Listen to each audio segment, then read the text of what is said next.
സുജൂസ് കിച്ചണിലേക്ക് എല്ലാവർക്കും സ്വാഗതം. ഇന്ന് നമ്മളിവിടെ ഉണ്ടാക്കാൻ പോണത് മന്തിയാണ്.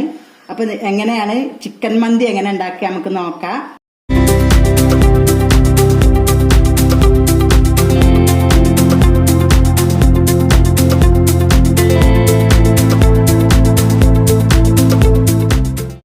അതിലേക്കുള്ള കൂട്ടുകളാണ് ഞാൻ ഇതിലേക്ക് ചെയ്യാൻ പോണത്. ആദ്യം നമുക്കിതിലേക്ക് ക്യാപ്സിക്കാണ്, ഒരു ചെറിയൊരു ക്യാപ്സിക്കം എടുത്തിട്ടുണ്ട്. അത് ഇതുപോലെ ചെറിയ കഷ്ണാക്കി മുറിച്ചിട്ടുണ്ട്. പിന്നെ അതിലേക്ക് ഞാൻ കുറച്ച് കറിവേപ്പിലയും അതുപോലെ തന്നെ മല്ലിച്ചപ്പ്, പുതിന അത് ഞാൻ ഇതിൽ ചേർത്തിട്ടുണ്ട്.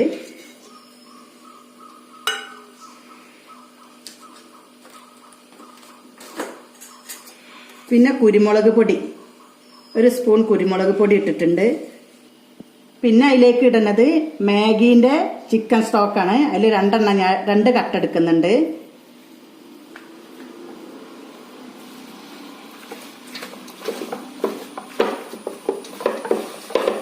അതുപോലെ തന്നെ മന്തിന്റെ ഒരു മസാല ഉണ്ട്, അത് നമ്മൾ ചോദിച്ചാൽ കടയിൽ നിന്ന് കിട്ടും. അപ്പൊ അത് ഞാൻ കുറച്ച് ഇതിലേക്ക് ഇടുന്നുണ്ട്. അത് ഇടണം എന്നൊന്നും നിർബന്ധമില്ല, പക്ഷെ ഞാൻ ഇത് ആ മന്തിന്റെ അത് ഇവിടെ ഉണ്ടായപ്പോൾ ഞാൻ ആ മസാല കുറച്ച് ഇതിൽ ചേർക്കുന്നുണ്ട്. മസാല ഇല്ലാന്നുണ്ടെങ്കിൽ ചെറിയ ജീരകം പൊടിച്ചിടുക, കുരുമുളക് പൊടി മതി, വേറെ അതിൻ്റെ ആവശ്യമില്ല. അപ്പൊ കുറച്ച് ഓയിൽ ഞാൻ അതിൽ ഒഴിക്കുന്നുണ്ട്.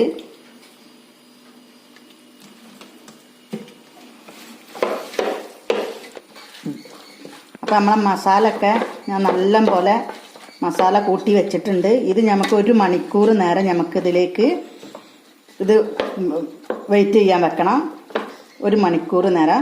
അതുപോലെ തന്നെ അതിലേക്ക് നമുക്ക് ഈ മസാല പിടിക്കാൻ വേണ്ടിയിട്ട് ഇങ്ങനത്തെ ഒരു ഇത് എടുത്തിട്ട്, അല്ലെങ്കിൽ ഒരു കോലോ അല്ലെങ്കിൽ എന്തെങ്കിലും എടുത്തിട്ട് ഇതുപോലൊന്ന് നമുക്ക് ഇങ്ങനെ കുത്തി മസാല അതിലേക്ക് പിടിക്കാൻ വേണ്ടിയിട്ടാണ്. 1 മണിക്കൂർ ഫ്രിഡ്ജിലോ എവിടെ വേണമെങ്കിലും പുറത്ത് വെക്കുക, ഫ്രിഡ്ജിൽ വെക്കുക. 1 മണിക്കൂർ കഴിഞ്ഞതിന് ശേഷം നമുക്ക് ഇതുണ്ടാക്കാം.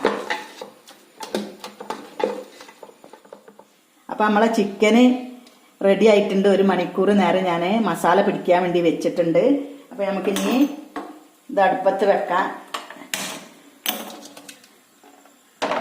ഇതൊരു 75% ഇതിൽ വേവാൻ വേണ്ടി നമ്മൾ ഇതിൽ വെക്കണം. അത് നമ്മൾ മൂടി വെച്ചിട്ട് വേണം നമ്മൾ അത് വേവിച്ചെടുക്കാൻ. അതിൽ ഓയിലൊന്നും നമ്മൾ ചേർത്തണമെന്നില്ല, അതിലുള്ള ഓയിൽ മതി. നമ്മൾ മറിച്ചിട്ട് കൊടുക്കാതെ ഒന്ന്.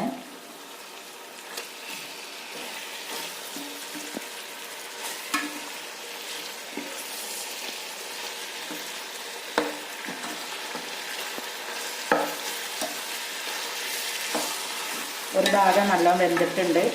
ഇനി നമുക്ക് തീ ഒന്ന് കുറച്ച് വെച്ച് കൊടുക്കാം. അത് മൂടി വെച്ചിട്ട് വേണം അത് ഒന്ന് വേവിച്ചെടുക്കാൻ.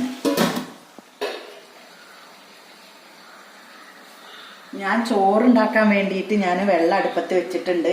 അതിലേക്കുള്ള സാധനങ്ങളാണ് ഒരു നാരങ്ങ, ഉണക്ക നാരങ്ങയാണ്, പിന്നെ അതുപോലെ തന്നെ പട്ട,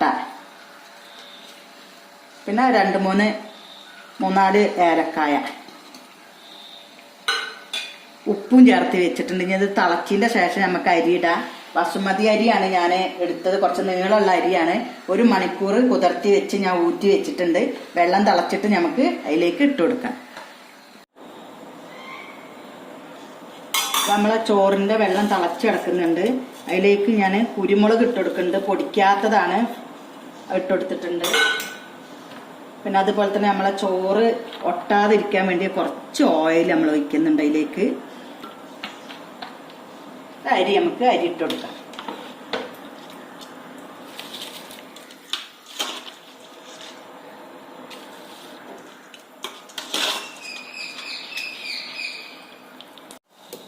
അപ്പം നമ്മളെ ചോറ് റെഡി ആയിട്ടുണ്ട്. അധികം വെന്തിട്ടില്ല, ഒരു ഇതുപോലെ ഒരു വേവാകുമ്പോൾ നമുക്കിത് ഒന്ന് ഊറ്റിയെടുക്കാം.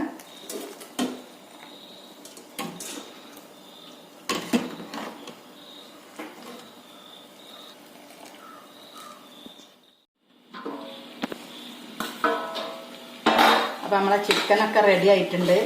നമുക്ക് അതിലേക്ക് ചോറ് ഇട്ട് കൊടുക്കാം.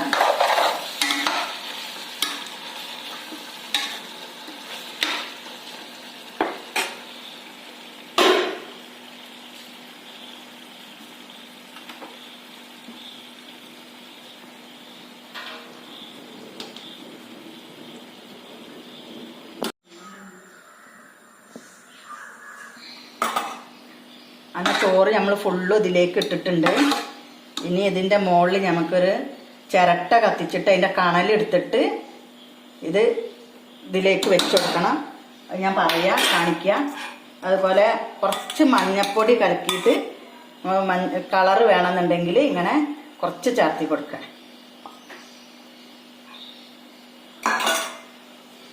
അതുപോലെ തന്നെ ഒരു 2-3 പച്ചമുളക് നമ്മൾ ഇതിലേക്ക് വെച്ച് കൊടുത്താൽ നമുക്കിത് കഴിക്കുമ്പോൾ എരിവിന് വേണ്ടിയിട്ടാണ്. വേണമെന്നുണ്ടെങ്കിൽ നിർബന്ധം ഉണ്ടെങ്കിൽ മാത്രം മതി. ഞാൻ അതുപോലെ വെച്ചിട്ടുണ്ട്. അതുപോലെ തന്നെ നമുക്കിതിലേക്ക്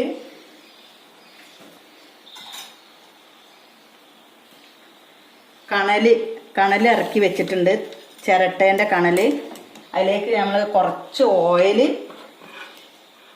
ഒഴിച്ചു കൊടുക്കണം. അതുപോലെ തന്നെ ചോറിൻ്റെ മുകളിൽ കുറച്ച് ഓയിൽ നമുക്കിതിൽ ഒഴിച്ചു കൊടുക്കണം. കുറച്ച് ഓയിൽ നമുക്ക് ഈ കണലിലേക്ക് ഒഴിച്ചു കൊടുത്തിട്ട് കൊണ്ടൊന്ന് അടച്ചു വെക്കുക.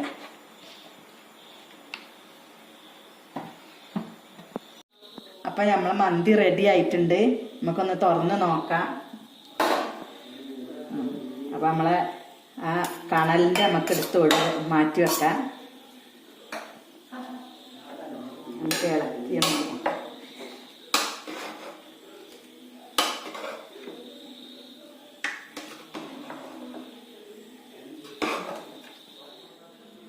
മന്തി റെഡി ആയിട്ടുണ്ട്.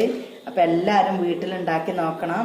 നല്ല കടയിൽ കിട്ടുന്നതിനെക്കാട്ടും നല്ല അടിപൊളിയായിട്ടാണ് നമ്മൾ വീട്ടിലുണ്ടാക്കിയത്. അപ്പം എല്ലാവരും വീട്ടിലുണ്ടാക്കി നോക്കണം.